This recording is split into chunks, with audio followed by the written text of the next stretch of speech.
Hello, and welcome to this demonstration of automated CRS reporting with AOI Hub. Before I get into the demonstration, I'd just like to firstly summarize the two key methods of reporting data under the Common Reporting Standard that we see in practice. Firstly, in many jurisdictions, a single submission file is usually accepted containing details of all CRS reportable accounts for the financial institution. So the FI may have account holders that are tax resident in a number of different countries, and they can all be combined into one XML submission to the tax authority, and then that tax authority will share the information with the relevant jurisdictions. The second approach, which we see in some jurisdictions, is that they actually require a separate file to be submitted for each reportable jurisdiction. For example, if the FI had account holders resident in Germany, they would all go into one submission file, and then a separate file for all of the French resident account holders, and so on.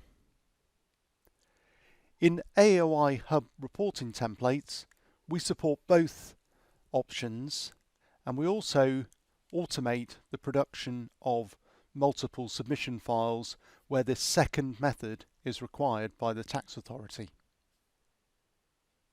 We're going to have a look at an example now, and we can see here that our submitting jurisdiction is Gibraltar, and that's actually a jurisdiction that requires a separate submission file for CRS for every jurisdiction in which the FI has reportable accounts.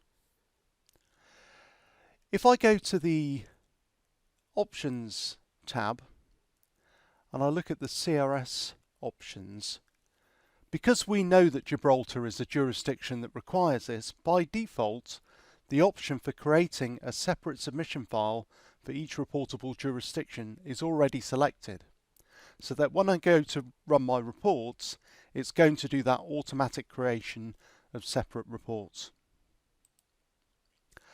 I'm going to have a look at the accounts data that I've got on here, and I've got a number of accounts. If I scroll across to look at the tax jurisdictions for these account holders, I can see here that we've got a number of different jurisdictions. Some are US for FATCA purposes, but for CRS we've got UK, France, Spain, Canada, Germany, Italy, a few jurisdictions on there.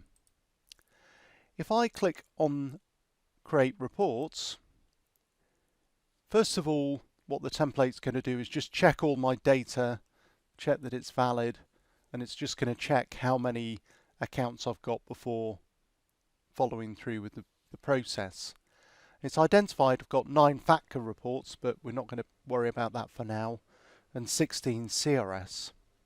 I'm going to select CRS Return and click on Proceed. And what the template is now going to do automatically for me is to create separate files for each jurisdiction. So one for all the French accounts, one for the Spanish, UK, etc. I'm just going to leave that process running because it takes a little while to create every single jurisdiction file. Okay, so the reports have now been created. I have edited that down slightly because they don't create quite that quickly in reality. If we now look at the report summary, what it's actually done is created separate reports for each of these jurisdictions. If I were to look at one of these reports, let's say this one, the French, and click on here and look at the management report, you can see on here that it's the CRS reporting information for France. It's showing me on the summary that I've got 8 reportable accounts for individuals. And if I then move on to the accounts details, just zoom in a bit, we can see there's the details of the individuals that'll be recorded in that particular report. Similarly with the XML file, if I click to view that. That will be the report that needs to be submitted to the tax authority for those particular account holders. If I look at a different one, let's say the UK there, that would be similar, but it's created a report for those just for the United Kingdom. In this case, just 3 account holders, and then the relevant account details. So from here, each of these rows would be a separate XML file. You can click on there and click on download to save that to a folder location of your choice, so that you can then upload all of these to the tax authority and satisfy your CRS reporting requirement. We hope that you found that useful. Please do look out for further videos on our YouTube channel and our LinkedIn and Twitter.